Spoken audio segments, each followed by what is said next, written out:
In this poignant biblical narrative, we delve into the heart-wrenching saga of Tamar and Absalom, a story steeped in desire and vengeance. As with many biblical tales, it unfolds as a consequence of King David's grave transgressions, which included committing adultery with Bathsheba and orchestrating the murder of her husband. This sorrowful tale was foretold by the prophet Nathan, who delivered a chilling warning to King David. Nathan proclaimed that the sword would forever cast its shadow over the king's house as a result of his actions. It was David's sins that prompted this prophetic declaration. Samuel chapter 12, verse 10. And now, be prepared to witness the sword's unrelenting presence within your family, for you have shown contempt for me by taking Uriah the Hittite's wife as your own. Behold the tale of David's offspring, a poignant illustration of how negative inclinations can sow seeds of destruction within an environment, ultimately establishing a perilous standard. The narrative unfolds as a stark warning, emphasizing the dire consequences of failing to confront and curtail harmful behaviors in due time. In the course of time, Amnon, one of David's sons, found himself consumed by an infatuation for Tamar, the exquisite and beautiful sister of Absalom, another of David's sons. Amnon's obsession grew so intense that it began to undermine his well-being. Tamar, being a virgin, made it appear impossible for him to fulfill his desires. Amnon, in his distress, sought counsel from his advisor, Jonadab, who was the son of David's brother Shimeah and known for his shrewdness. Jonadab inquired about Amnon's disheveled appearance, to which Amnon confessed his love for Tamar, his brother Absalom's sister. Jonadab, perceiving Amnon's plight, offered a cunning plan. He advised Amnon to feign illness and, when their father, King David, came to visit, to request that Tamar be sent to prepare food in his presence. This way, Amnon could gaze upon her and partake of the meal she served. The events that followed would have far-reaching consequences. God had extended his forgiveness to David, despite the grave sins of adultery and murder that he had committed. However, God also forewarned David that the repercussions of his actions would wreak havoc within his own family. David, known for his practice of having multiple wives, had fathered both half-brothers and half-sisters through these unions. This intricate family dynamic was about to unravel. This scheme aimed to create opportunities for Amnon to be alone with Tamar, setting the stage for even more disastrous consequences. Notably, Jonadab would involve King David, who remained completely unaware of the sinister plot in motion.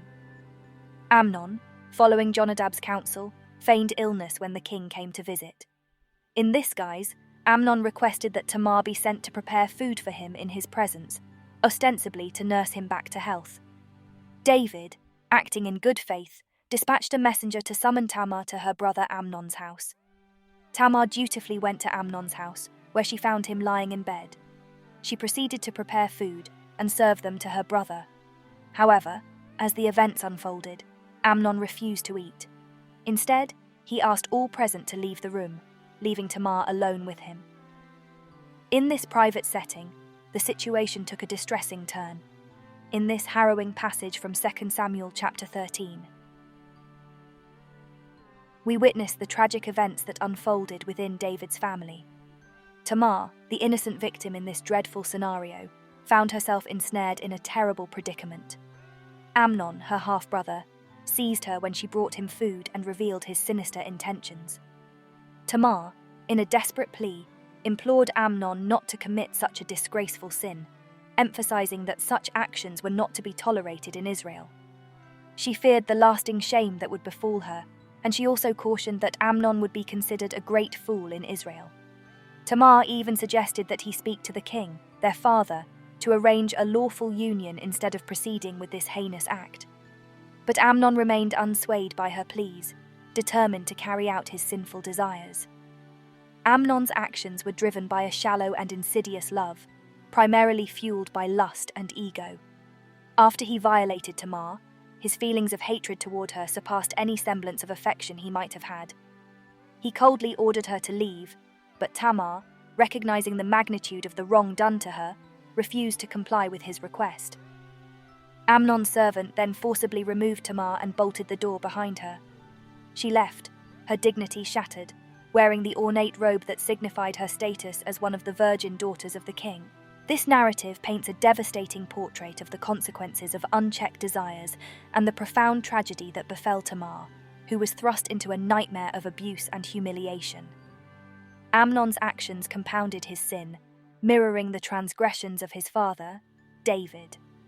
After the terrible ordeal, Tamar, deeply grieved and humiliated, put ashes on her head, tore her ornate robe, and wept aloud as she departed.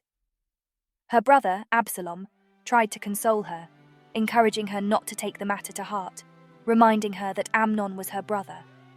However, behind the facade of consolation, Absalom was secretly plotting his revenge against Amnon. He gave the impression that he did not consider the situation gravely severe. Tamar, though innocent, was left desolate in Absalom's home, bearing the unjust burden of shame. Her situation suggests that she did not marry and did not have any children before her death. This tragic narrative serves as a poignant reminder that the innocent can suffer as a result of the consequences of lust and the moral decay it engenders. Notably, David, despite his deep anger, did not punish Amnon as severely as he should have. This leniency may have been influenced by the turmoil surrounding David's own transgressions and the fact that Amnon was his firstborn child, making him a potential successor to the throne. Absalom's festering hatred for Amnon remained unspoken, neither in the form of good nor bad words. His disdain for Amnon stemmed from the disgrace Amnon had brought upon their sister, Tamar. Notably, Amnon faced no retribution from the king, a surprising turn of events that might lead one to question whether David's moral strength had been weakened by his past sexual sins. Regardless of the reasons, David's inaction conveyed a message of its own. In contrast, Absalom harbored a burning desire for vengeance against Amnon for defiling his sister. He bided his time, patiently waiting for the opportune moment to exact retribution. That moment arrived approximately 2 years later. As was customary, sheep-shearing celebrations were held near Bethel, and Absalom, recognizing the chance he had been waiting for, extended an urgent invitation to his father. However, David declined, possibly to spare his son the expense and burden of hosting such an event.